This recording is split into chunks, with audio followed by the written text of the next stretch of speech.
నా పైన నమ్మకం ఉంచి ఒక సామాన్య కార్యకర్త నన్ను ఒక రాష్ట్ర స్థాయి చైర్మన్గా నియమించమంటే ఒక కార్యకర్తని నాయకుని చేసే ప్రోత్సాహం తప్ప మరొకటి కాదు. గత 6.5 సంవత్సరాలుగా కాంగ్రెస్ పార్టీ కార్యకర్తగా, క్రియాశీల కార్యకర్తగా, 14 సంవత్సరాలుగా యువజన కాంగ్రెస్ కార్యకర్తగా పనిచేస్తున్న నేను గౌరవ పెద్దలు రేవంత్ రెడ్డి గారి యొక్క ఆశీర్వాదంతో, వారి యొక్క మనోబలంతో నేను ముందుకొచ్చాను. మత్స్యకార కుటుంబం యొక్క పురోగతి మా పురోగతి. తెలంగాణ రాష్ట్రంలో ఉన్న ఏ మత్స్యకార కుటుంబానికి కూడా అన్యాయం జరగకుండా ఉండడానికి రేవంత్ రెడ్డి గారు నన్ను నియమించారు.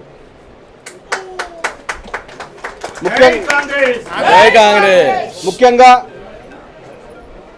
కాంగ్రెస్ పార్టీ కార్యకర్తలను కడుపులో పెట్టి చూసుకుంటానటువంటి రేవంత్ రెడ్డి గారి మాటలు నిజం చేస్తూ ఒక 38 సంవత్సరాల ఒక పిల్లగాడు ఒక రాష్ట్ర స్థాయి చైర్మన్గా ఎంపిక చేయడం అంటే చిన్న విషయం కాదు. నా కుటుంబం ఏది రాజకీయ కుటుంబం కాదు, ఒక సామాన్య మధ్య కుటుంబం, ఒక మత్స్యకార కుటుంబం మా కుటుంబం. ఒక కాంగ్రెస్ పార్టీ కార్యకర్తగా, యువజన కాంగ్రెస్ పార్టీ అధ్యక్షునిగా పనిచేసిన నన్ను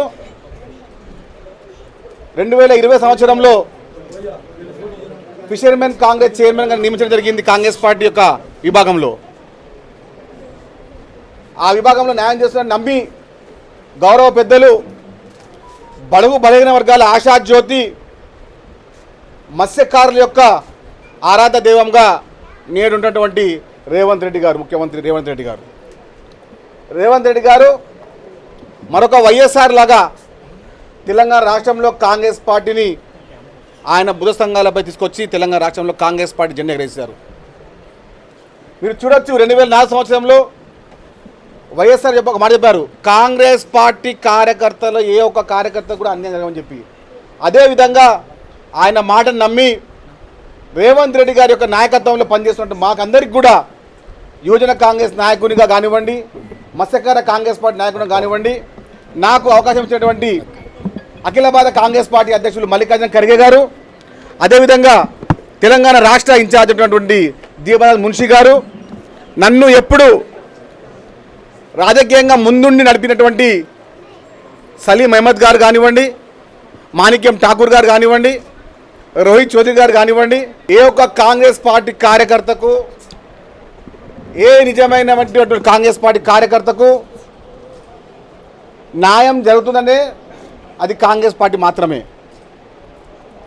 కాంగ్రెస్ పార్టీ కార్యకర్తగా నన్ను నమ్మి నాపై ఈ బాధ్యతను పెట్టినటువంటి గౌరవ పెద్దలు రేవంత్ రెడ్డి గారికి, బట్టి విక్రమార్క గారికి చాలా చాలా ధన్యవాదాలు. ముఖ్యంగా అందరూ ఒకటి చెప్తున్నాను, నేను మీ పిల్లగాన్ని, నన్ను మీరు చూసుకోండి. మీకు ఏ సమస్య వచ్చినా నేను మీ ముందుంటాను. ఆషామాషి నాయకత్వంలో మనం పనిచేయట్లేదు. రేవంత్ రెడ్డి గారు 18 గంటలు పనిచేసే నాయకత్వంలో మేము పనిచేస్తున్నాం కాబట్టి ఆయన నాయకత్వాన్ని ఎప్పుడు కూడా మేము మర్చిపోకుండా ఆయనకు చేదోడుగా ఉంటూ తెలంగాణ రాష్ట్రంలో ఉన్నటువంటి ప్రతి మత్స్యకార కుటుంబానికి ఆదుకునే విధంగా మేము ముందుంటాము.